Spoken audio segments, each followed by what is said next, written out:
Hürmetli vatandaş, leksiyelerimizle başlayımız. Leksiyelerimizle başlayımız leksiyede. Size Gazi Rozi Washington'dan sözdeyimiz. Bugün çislağa 2020 yıl 7. ayının 16. günü. Heptiğe Perşembe vatandaş. Bugünkü vaziyetin eysak Amerika Koşmuş Ştatlarının devlet iştakatı Mike Pompeo.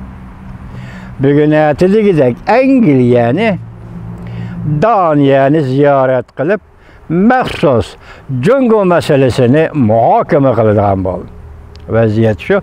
Endi şununla alakadar vatandaşlara leksiyeni tüvendikçe başlayımız vatandaşlarım. Degen soğuk durattı, endi çıksam ama tinci kışkı başladı o.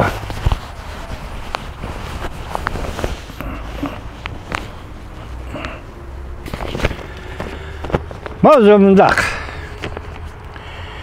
Devlet işlakatı Mike Pompeo Cungo'nun ilgili hukuk talep koyuşu kanunsuzluk tabi yana takidildi.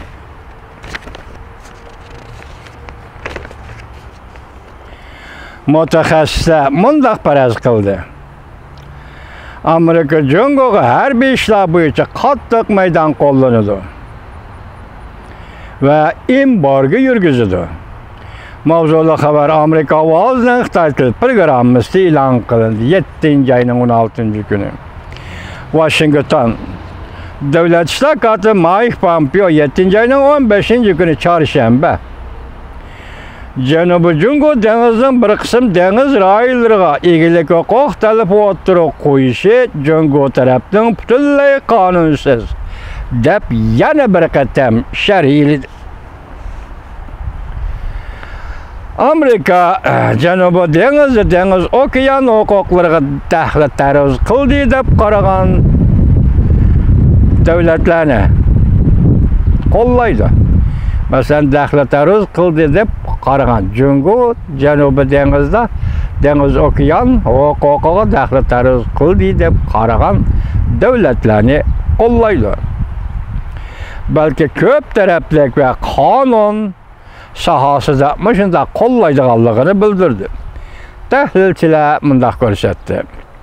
Bu shuni tushuntirib berdiki, Amerika bundan keyin so'z iboralar va harakatda Jungo'ning burayindagi tahdid populizmlariga texmi qattiq zarb berdiganligini va embargo yurgizdiganligini tushuntirib berdi.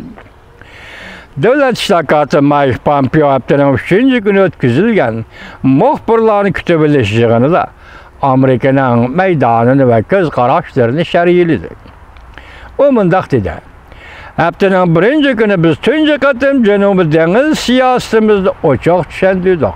Masalan, haftaning 1 kuni deganda 13 kuni aytdiki, e'lon qildiki, davlat ishlar va Jungo'ning bu dengiz yuziga dengiz rayoning egilik huquq talab qilishi qonunsizlik.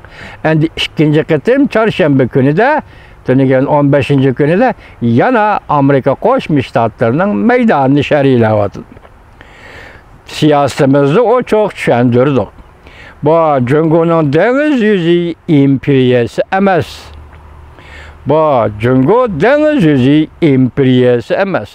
Agar Jungo xalqaro qonunlarga xiloflik qiladigan bo'lsa, erkin dunyo hech qilmay qarab turadigan bo'lsa, tarix isbotlaydiki, Jungo texmi ko'p territoriyaga ega bo'ladi. Bu o'tgan hukumatlar davrida yuz bergan ish emasmi? Bizning bayonotimiz Sharqiy Janubiy Osiyo davlatlarida qo'llashni bildirdi. Yoki Sharqiy Janubiy Osiyo davlatlari bizning Amerikaning qo'llashiga erishganligini ko'rsatib berdi. Sharqiy Janubiy Osiyo davlatlari talash tortishlar xalqaro qonunlar bo'yicha hal qilinishi kerak. Hargiz zo'rlik, zo'mbilik bilan hal qilinmasligi kerak deyishdi. Hozir Jungo'ning hatto o'z xalqiga, Jungo Kompartiyasining o'z xalqiga zo'rlik ishlatishi yetarli darajada osonlashdi.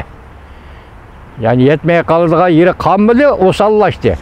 Öz halkıga diktatör işletişi.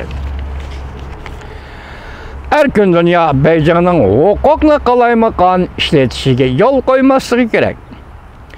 Washington Bilim Hazisi, Halkara Stratejilik Tadqiqat Merkezi, Asya meselesi boyunca məsləhətçi Bonnie Gleiser Amerika avazıga mındaq dedi.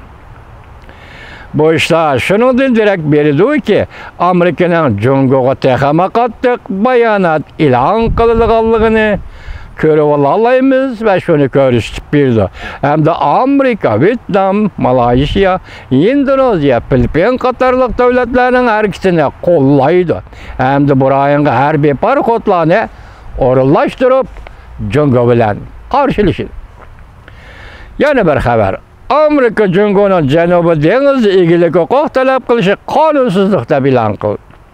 Cenubi Cungo Deniz tokunuşunun hatırı köpüyüşki başladı mavzulu haber 7. ayının 15. günü Amerika avazdan Xitay Til programı ilan kıldı. Haber bundak başlandı.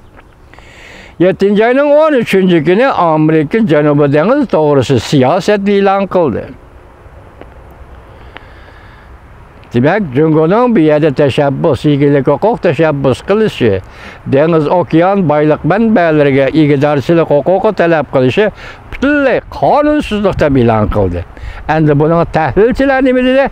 13. günü ilan kıldı, onun için təhlilçiler nemi dedi? Amerika şunun için meydanını özgertti ki, çünkü Cungo men yakın 2 yıldan beri Cenubi Cungo denizindeki hareketleri Amerika'ya çekinneydiyse çekinediği yok, yol koyma dedi. Amerika'ya çekinneydiyse mi çekinediği yol koyma dedi. Tahlilçiler şaşırmışlar görset. Amerika'nın Cenubi Cungo denizi doğrusu da şifadı bildirişi kısa müddet içinde yine THM köpüydü. Bayanat ilan kılışta THM köpüydü.